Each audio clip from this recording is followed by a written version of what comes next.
Today we look at another key to success, having a positive self-image. And in this podcast, we'll look at what causes us to have a negative self-image, what contributes to our negative views of ourselves, and what can we do to shift to a positive self-image. Welcome to the Rodney podcast.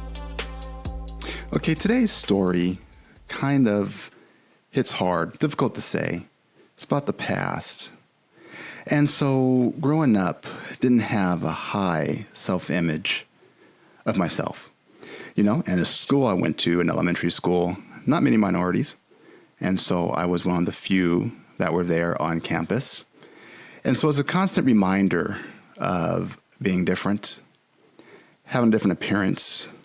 Your hair is different, your speech, kind of the foods you eat, are not normally what the other kids ate when we compared our dinners from the previous night. And, part of it was, you're being called names daily, just almost every day. And I think I shared that in an earlier podcast. Bonus points to the ones who can find out which one it was. Escapes my memory. But I remember that that self-image caused me to where I didn't really talk much, if at all.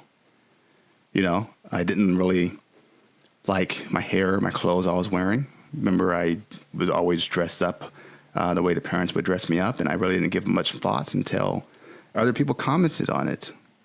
And then I realized that I was a little bit different, and I didn't like that. And so eventually it kind of changed. I kind of realized a couple of things, realized that I was able to make people laugh. And that was kind of like my escape and kind of like my claim to fame, you can say. I also had the ability to make close friends kind of quickly and easily as I was there just being nice to everybody. And so eventually life got better when I realized I was unique and that people actually liked me. And so, later on in life, that served me as I remember one time when I was working, I've been talking about my first job a lot lately. And so I was taking somebody's order, and it was very obvious that he had a very, very serious stuttering issue. And he was all alone trying to order and trying to speak. I can tell he was getting flustered and embarrassed. But something happened as I looked him in the eye and just truly was helping him and trying to understand him and to get his order placed. And I remember when he finished ordering, he couldn't say thank you enough. He said it over and over again. And I was kind of thrown back, to be honest, because after all, I just treated him like a human being. And I hope I made his day, and I hope I made him have a positive self-image. So that's what we're talking about today, and welcome to the Rodney podcast.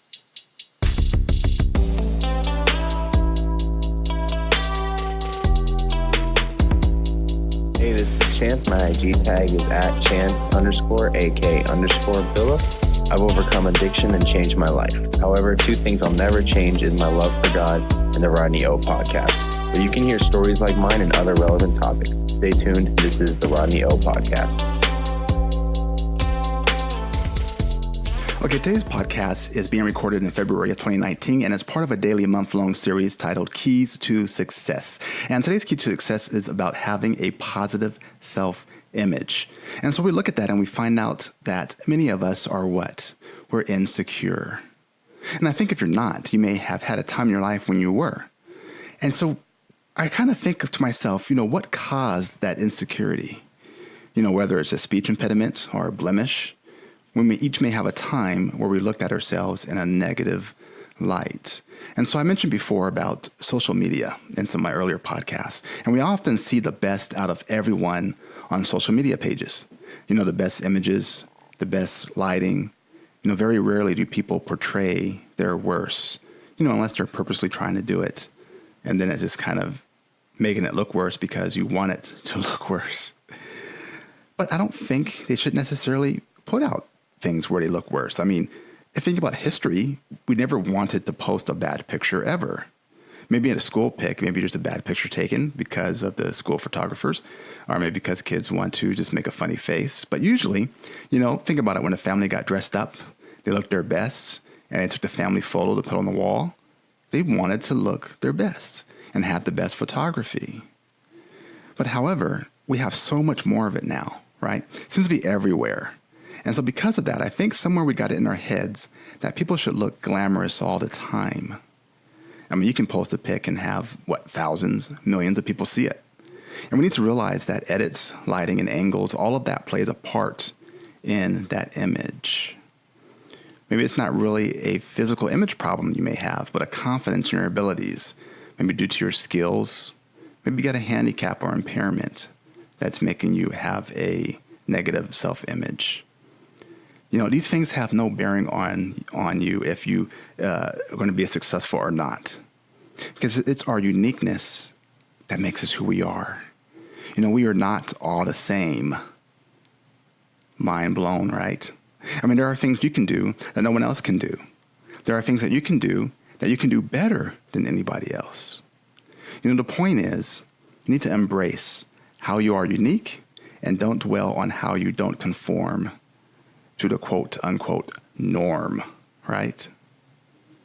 And also in this day and age, putting people down and insulting others seemed to be the thing to do. Years ago, I remember when Fox came out, some of the early shows, if not the first shows on there, were Married with Children, Simpsons. And these were the first shows that kind of portrayed the anti-family, right? It became funny to watch families insult each other and couples despise their spouses. And then when YouTube took off, you had prank videos, people will be messed with, people will be bullied for entertainment, for our entertainment purposes. And so this shift in society kind of helped lend to the idea of, I better be the one that people like.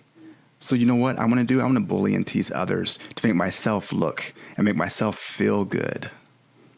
That's not having a positive self-image. In fact, that's just the opposite. It feels lonely to do this, right? To be the bully, to be the person that always needs to be on top by putting others down.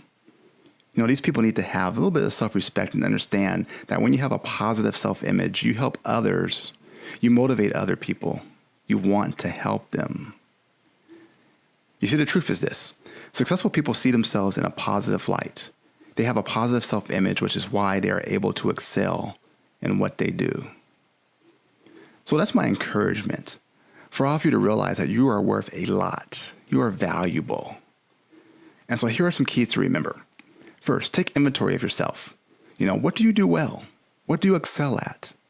If you're not sure or if you're too down on yourself to really find anything, have family and friends help you. I'm sure they will let you know what you do well and what to excel at.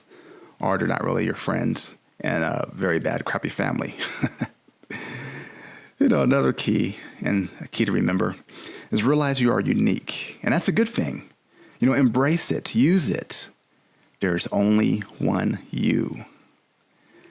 And then third, remind yourself daily that you are loved. God loves you. If you're a Christian, you understand that. If not, he still does, but you haven't discovered it yet, maybe. But family, you got friends, even some strangers will care. Being you is something that only you can do because you're really good at it. I often say that a lot to people, right?